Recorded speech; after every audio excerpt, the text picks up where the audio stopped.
কি দুনিয়া আসিল, আজকে কি দুনিয়া কি হয়ে গেল। 8 টাকা কেজি খাইছিল চাল, 8 টাকা কেজি, যেটা আমার বয়সে আমি দেখছি। আজকে হে চাল খাইতেছে বর্তমান যুগে 80 টাকা, 90 টাকা, 100 টাকা, 200 টাকা কেজি খাইতেছে।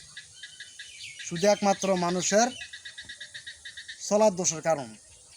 আজকে আপনারা দেখেন, যেই জমিন দিয়ে মানুষে ফসল করত, আজকে সেই জমিনগুলা আজকে হয়ে গেছে বিশাল বড় প্রজেক্ট, হয়ে গেছে বাড়ি। যার কারণে আজকে আমাদের খাদ্যগুলা সব চলে যেতেছে মানুষের বাড়ির কাজে, মানুষের প্রজেক্টের কাজে। আমরা যে 2 বেলা ভাত খামু, আমাদের মনে হয় না যে আমরা আর ভাত সামনে দিকে চৌ দেখবো।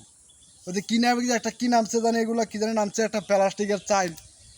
শেষ বয়সে আমরা ওই প্লাস্টিকের চাল খাইয়ে আমাদের বাঁচতে হইব। কিছু করার নাই, কারণ আমি আপনারে বুঝি না, আপনারা বুঝেন না আমারে। আমি আপনারা বুঝাইতে পারি না, আমি বুঝাইতে পারি নাম না আমারে। বর্তমান যুগে এরম একটা পরিস্থিতির ভিতরে এরম একটা বেজারে পড়ে গেছি আমরা। এজন্যে কাউরে বোঝানোর দরকার নাই। আল্লাহ যেদিন টান দিব সেদিকে তুই ঠিকই দুনিয়াতে চলে যাবো। বাস, ভালো থাকবেন ভাই।